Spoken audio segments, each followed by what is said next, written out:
12 normas técnicas para painéis e dutos de baixa tensão, IEC 61439 e IEC TR 61641.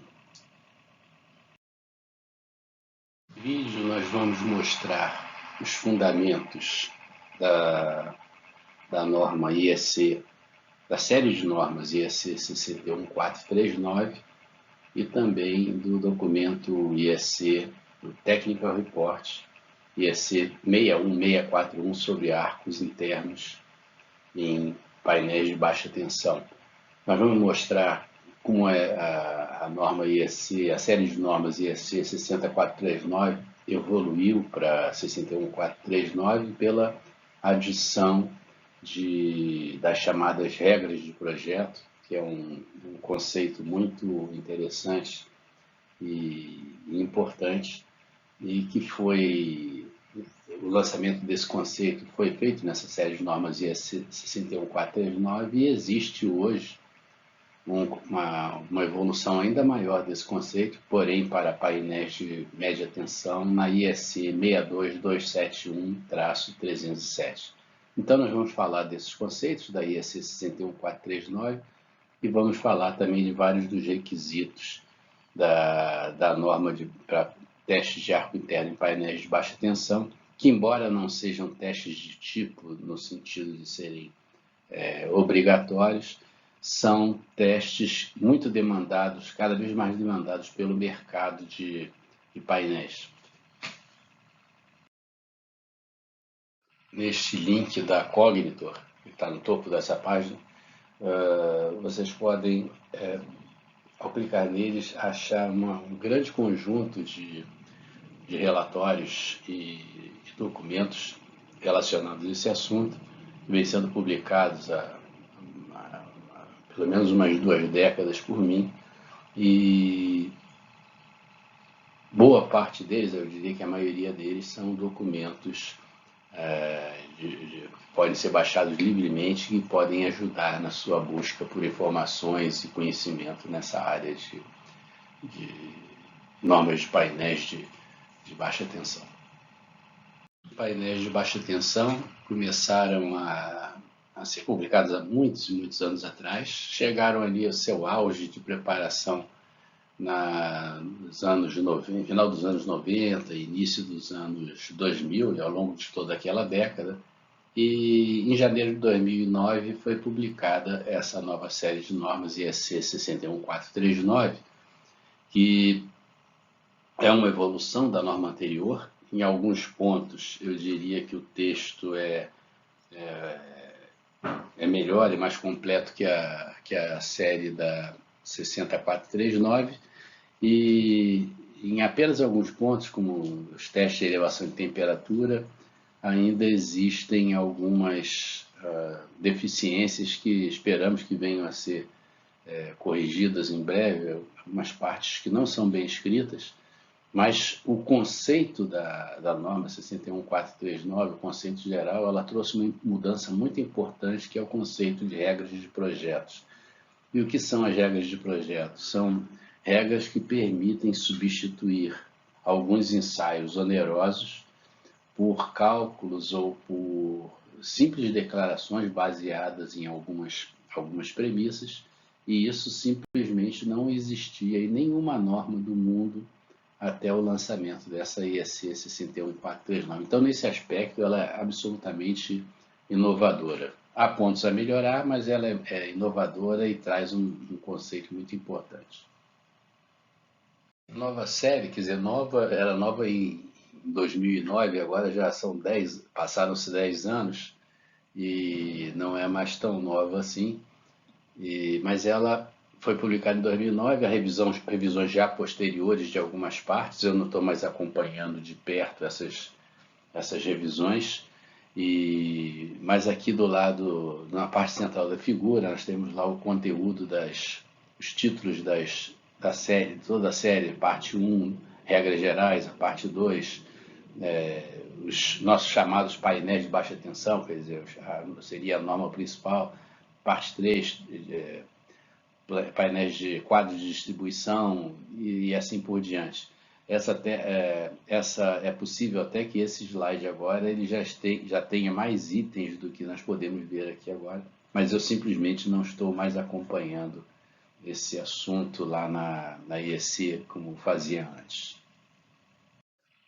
Aqui, falando um pouco sobre a IEC 61439-1, os conceitos principais, na norma anterior, na IEC 60439, existiam dois conceitos principais, o fundamento, os painéis, nós tínhamos os painéis chamados TTA, painel totalmente testado, e os painéis chamados PTTA, painéis parcialmente testados. Esses painéis parcialmente testados eram batizados de acordo com uma permissão que havia na norma para que se houvesse, vamos imaginar que houvesse um primeiro painel do tipo TTA que tinha passado por todos os testes de tipo. E existia um outro painel com muitas similaridades a esse que já foi todo testado, mas com algumas diferenças, e a norma criava uma abertura inteligente para evitar a repetição de ensaios muito caros, em que, dentro de certas condições, ela permitia que dois dos ensaios mais importantes, que eram os de elevação de temperatura e os de curto-circuito, fossem substituídos por cálculos ou por simulações, ou em alguns casos até por declarações da similaridade daqueles dois equipamentos. Mas sempre aconteceu para os painéis PTTA, por causa principalmente do nome infeliz que foi dado a eles, parcialmente testado, uma certa dúvida por parte dos usuários de que se aquele painel era um painel de qualidade inferior a um TTA. E não era, isso não é verdade. Mas, de qualquer forma, quando veio a IEC 61439, esses termos que discriminam, esse termo PTTA que discrimina em relação ao TTA, ele acabou, essa nomenclatura PTTA, e foi substituída, tanto TTA como PTTA foram substituídos pelo enfoque mais importante, que é a verificação de um projeto. E essa verificação do projeto ela pode ser feita aplicando-se uma ou mais dos seguintes equivalentes métodos, ou por ensaios, como já era antes, na grande maioria, por cálculos e medição física, que era já um avanço, e principalmente a grande novidade foi a validação de regras de projeto, que permitiam, em muitos casos, inclusive, que nem fossem mais realizados os cálculos, bastava seguir certas premissas que alguns dos ensaios mais caros podiam ser evitados. As regras de projeto na IEC 61439, que foram a grande novidade, eram regras, na verdade nós podemos chamar essas regras de regras do bom senso, em que se procurava, sempre tendo como referência um projeto que foi totalmente testado, um projeto original totalmente testado no laboratório, se algumas outras condições em painéis parecidos com eles fossem atendidas, você podia substituir esses novos testes por declarações, por uma demonstração de que essas regras que eu mostro aqui agora foram atingidas. Então, só para explicar de uma forma simples, a primeira regra era corrente suportável de curta duração menor ou igual à do projeto de referência testado. Então, vamos dizer, as correntes de curto-circuito. Se o projeto fosse do painel não testado, vamos imaginar que o painel testado era um painel de 380 volts, com corrente nominal de 3.200 amperes e corrente de curto-circuito 65 kA. Se você tivesse um outro painel que tivesse corrente de curto-circuito até 65 kA, quer dizer, até aquela do equipamento que já foi testado, ele já poderia ser considerado como enquadrado nessa primeira regra. A segunda regra, se a seção transversal do barramento for maior ou igual à do projeto de referência, você estaria enquadrado na segunda regra. O que quer dizer você ter uma seção transversal do barramento maior ou igual? Isso quer dizer que a capacidade de condução de corrente permanente, quer dizer, a suportabilidade ao ensaio de elevação de temperatura, em tese, vai ser maior do que aquela de um painel que tem uma área menor. Então, essa era a segunda regra. o espaçamento de barramentos maiores ou iguais aos do projeto de referência. O que quer dizer espaçamento de barramentos maiores ou iguais? As forças eletrodinâmicas que agem no ensaio de curto-circuito, elas são tão maiores quanto maiores os vãos entre suportes de barramentos e tão menores quanto maiores forem as distâncias entre fases. Isso é fácil de demonstrar, inclusive no capítulo desse treinamento sobre forças eletrodinâmicas, isso está detalhado lá. Então, se você tem um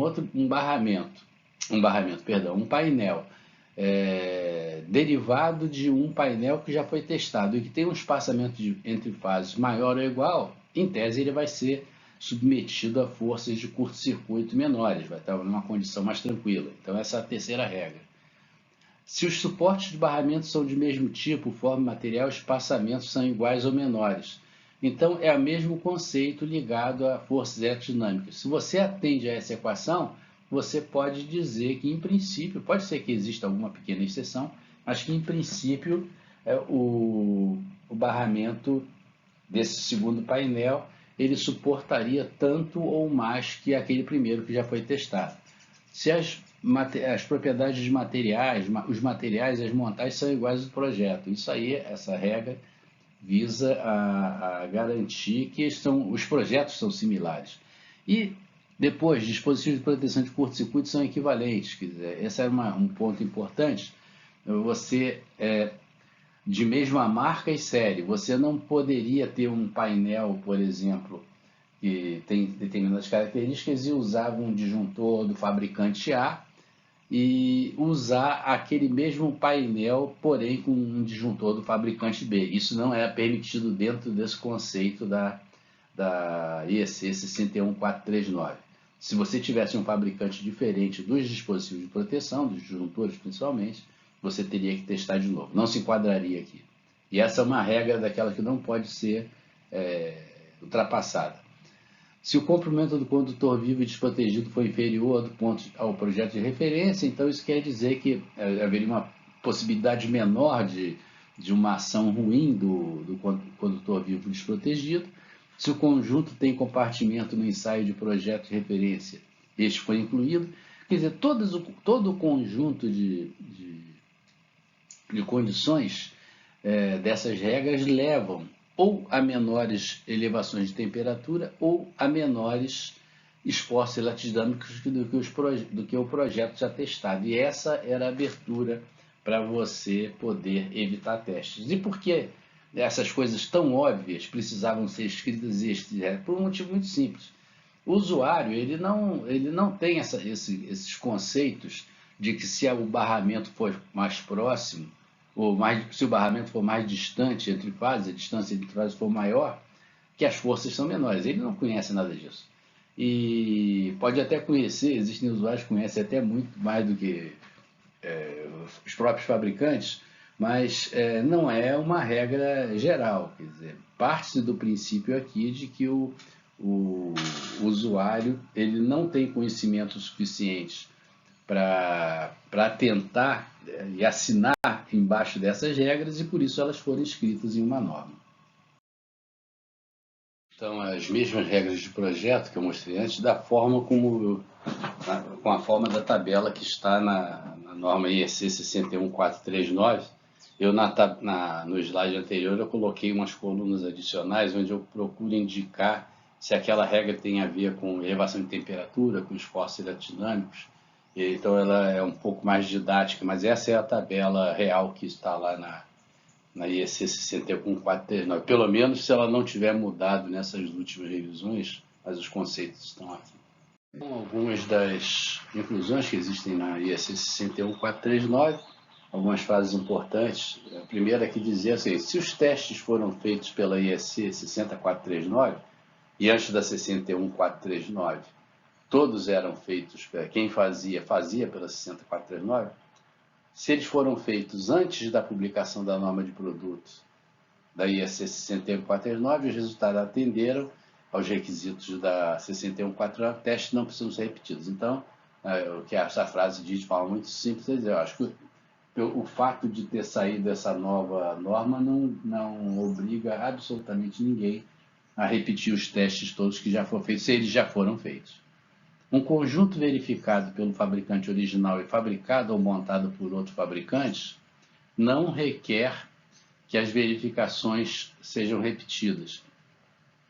Então, as nuances que existem dentro dessa frase é que diz o seguinte: se um fabricante, por exemplo, na França, ele fez um projeto original e autorizou a outros fabricantes com outra razão social, a produzirem esses equipamentos, licenciou esses produtores para produzir em outros países, isso não requer que as verificações sejam repetidas.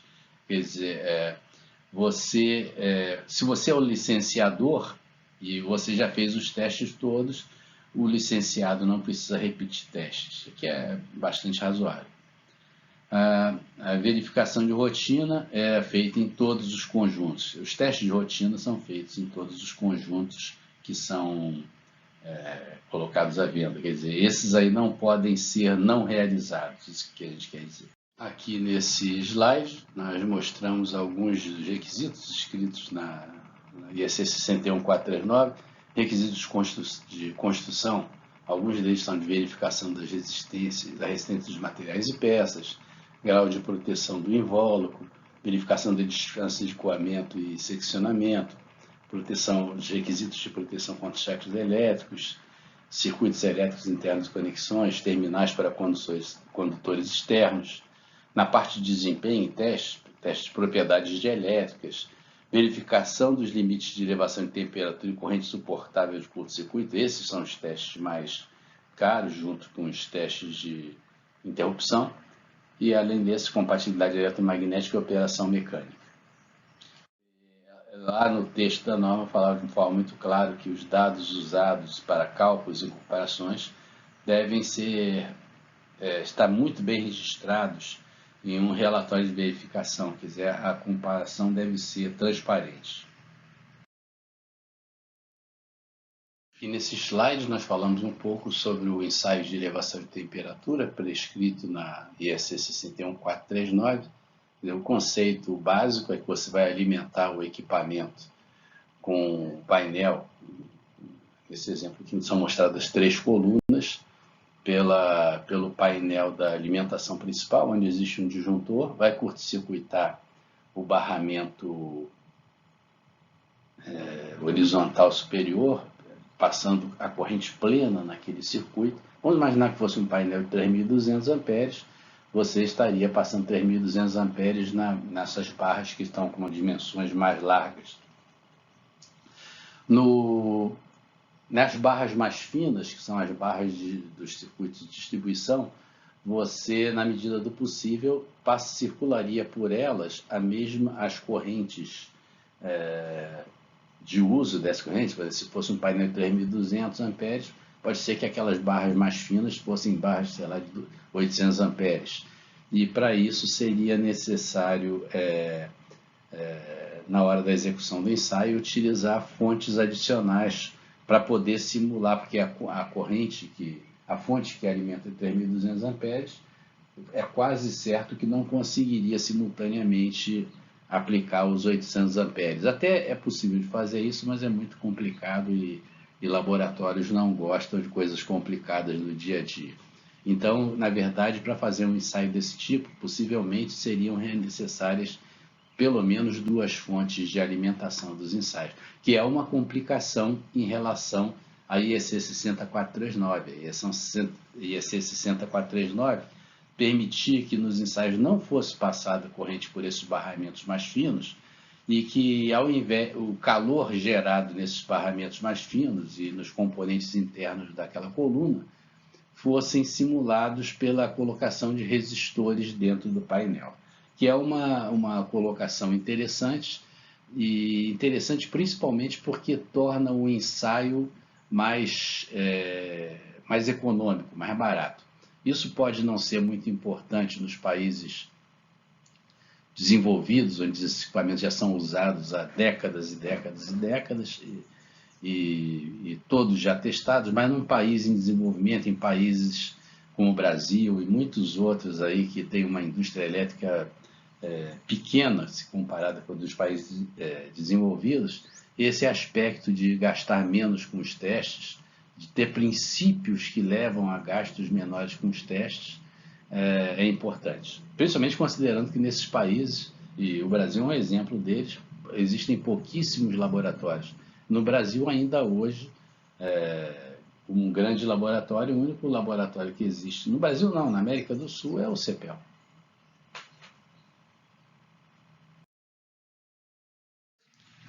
No slide anterior, havia do lado direito havia um artigo e um link para baixar esse artigo, um artigo de minha autoria, em que eu falo sobre a única deficiência, grande deficiência que eu vejo na IEC 61439, e é uma deficiência surpreendente que haja em uma norma da IEC, que não costuma colocar esse tipo de deficiência, ter esse tipo de deficiência, que é o fato exatamente nas tabelas para limites de elevação de temperatura, eu estou mostrando aqui do lado esquerdo, a tabela, ao invés de falar claramente quais são os limites de elevação de temperatura, vou dar um exemplo, nas conexões entre barramentos, nas conexões entre barramentos e os disjuntores, ela não dizer quem são as elevações de temperatura permitidas. Quer dizer, ela coloca uma frase genérica dizendo que devem ser colocados e analisados os componentes individuais de acordo com as instruções do fabricante, e isso é uma frase totalmente imprópria, em primeiro lugar, porque é dificílimo fazer esse tipo de análise, quase ninguém faz, nem os próprios laboratórios conseguem fazer esse tipo de análise principal se não tiverem todos os dados de materiais, uma quantidade de informações que nunca é disponível num teste. Então, na verdade, é fato conhecido que os pontos críticos nos ensaios de elevação de temperatura são nas conexões dos barramentos com os disjuntores, e você na norma, na tabela que mostra os limites de elevação de temperatura, daí esse 61439, simplesmente esses valores não aparecem, quer dizer, eles ficam a critério do laboratório de analisar. E isso é um erro fantástico, porque simplesmente o fabricante, o laboratório, ele não tem as informações necessárias para saber quem é a elevação de temperatura permitida para aquele tipo de conexão. Só o fabricante que tem isso. Então, na verdade, essa tabela serve de muito pouco. Ela é útil onde existem esses números claros aqui que eu marquei em vermelho, e nas outras partes eu diria que é praticamente, para mim, por exemplo, seria inútil, porque eu não conseguiria utilizar, e eu tenho muita experiência nesse assunto, mas eu não conseguiria utilizar esse texto que está escrito para garantir qual é a elevação permitida naquelas conexões. E isso nas outras normas da IEC, e aqui eu coloco do lado direito a IEC, a tabela que existe na IEC 622711, usada no mundo inteiro, é absolutamente claro e fácil de escrever, basta copiar. Bastava colocar uma frase, acabar com essa tabela que tem na IEC 61439 e dizer os valores são os valores que estão escritos na tabela 1 da IEC 622711, se quisesse ter o trabalho de revisar.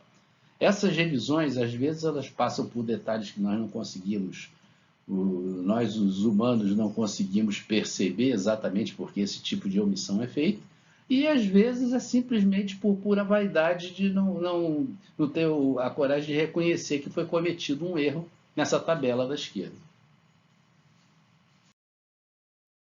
O importante é que, complementando lá o que eu falei no slide anterior, eu já vi vários casos aqui que, como os valores são complicados, tem fabricantes que adotam como limites para elevação de temperatura nas conexões, uma conexão prateada, o valor de 75K.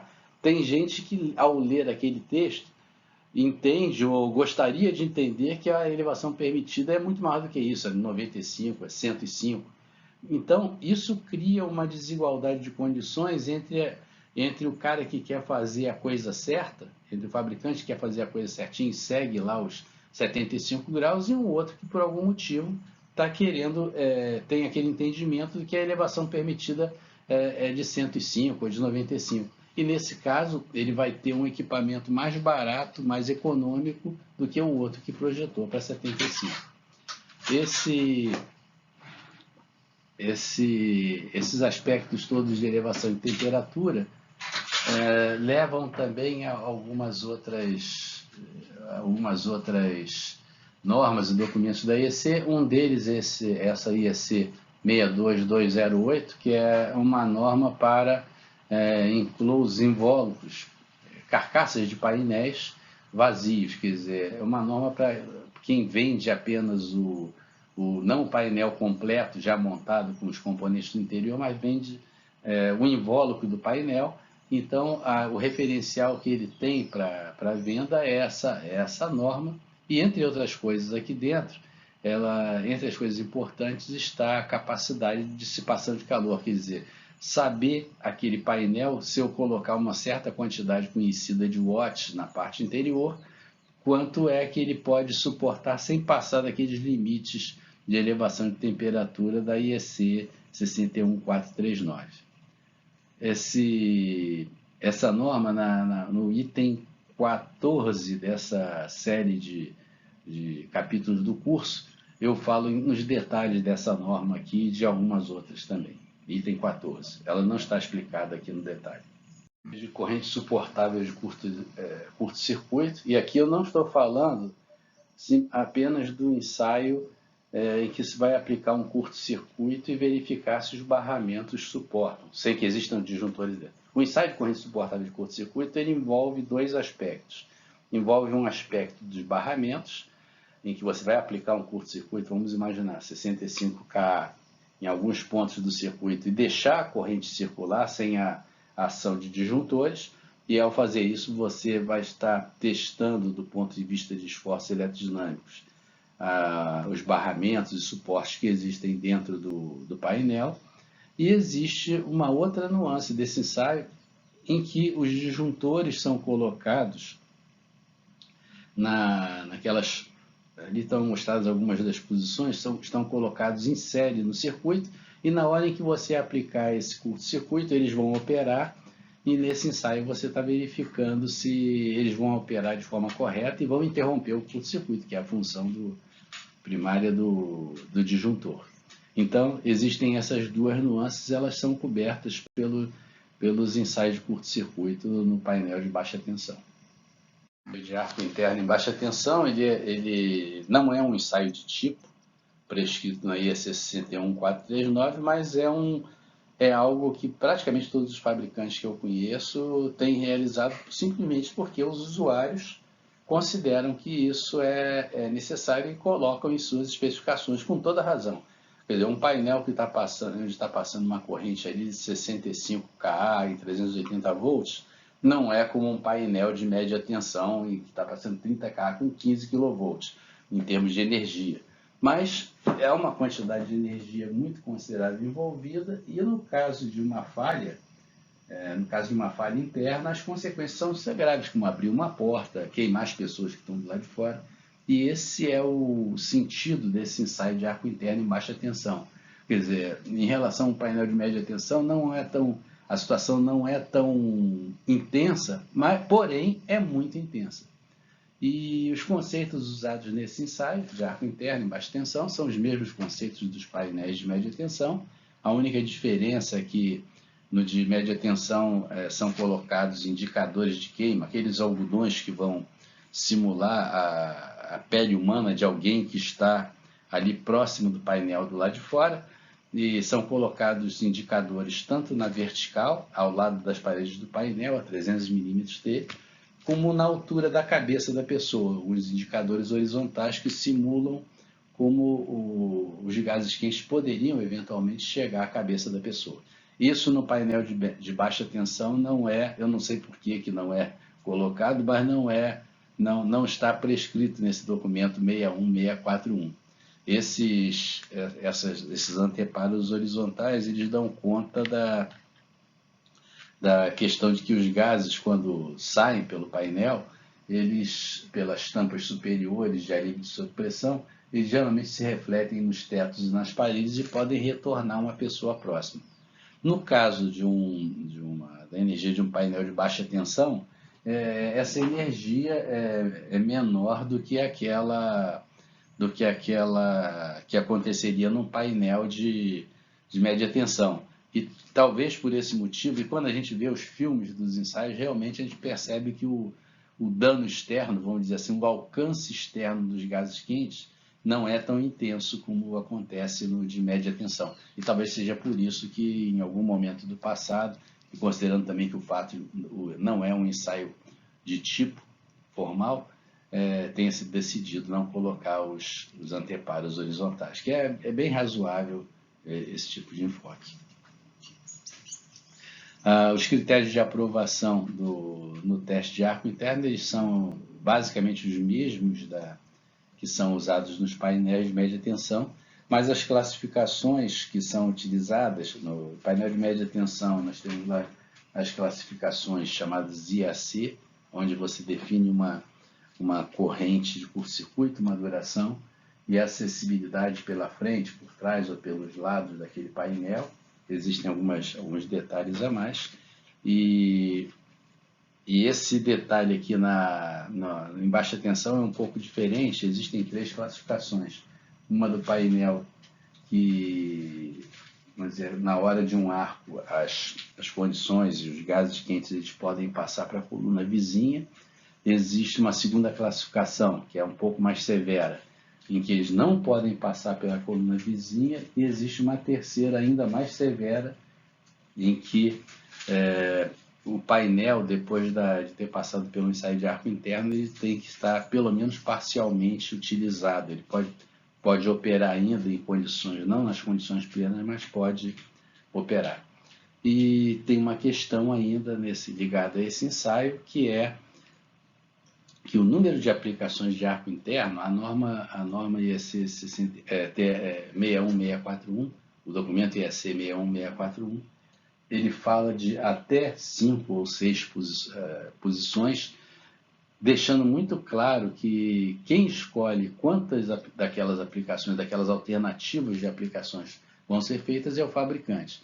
Mas é bom comentar que existem laboratórios que leem esse texto como se fosse obrigatório fazer todas aquelas 6 aplicações. Isso está errado.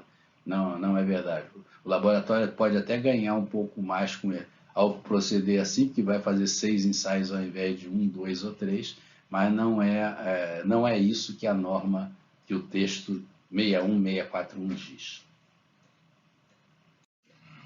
Eu mencionei antes essas classificações e verificações relativas a arco interno, as 3 classificações que existem no texto da IEC 61641, são as classificações de painéis que fornecem proteção às pessoas. Então, os critérios são iguais aos de média tensão: não abrir portas, não arremessar partes e peças, não fazer furos nas partes externas, não queimar indicadores verticais. O circuito protetivo das partes acessíveis deve estar efetivo após o teste.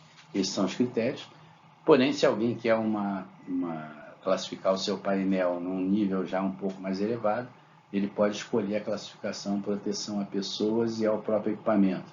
Então, para isso, tem que atender todas as condições de proteção a pessoas, mas também, no momento do ensaio, o arco deve ficar confinado à área de ignição e não pode se propagar as demais.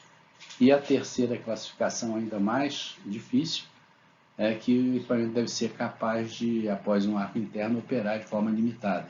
Então, para isso, se você quer classificar nessa alternativa, você tem que atender todas as condições A e B que eu mencionei acima, e além delas, passar em um teste de tensão aplicada à frequência industrial, com 1,5 vezes a tensão nominal durante 1 minuto, após ter feito o ensaio de arco interno. Neste slide, nós estamos mostrando aqui os possíveis pontos de ignição dos arcos internos. Você pode ver ali que tem São 6 pontos e do lado esquerdo da figura são mostrados a localização desses pontos.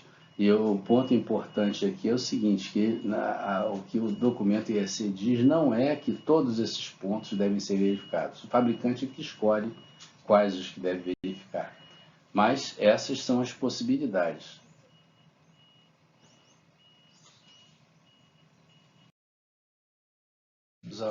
Ao slide final desse capítulo, e apenas como comentários finais, assim, fazendo um resumo dos pontos mais importantes, a IEC 61439 ela trouxe avanços importantes ao implementar o conceito de regras de projeto.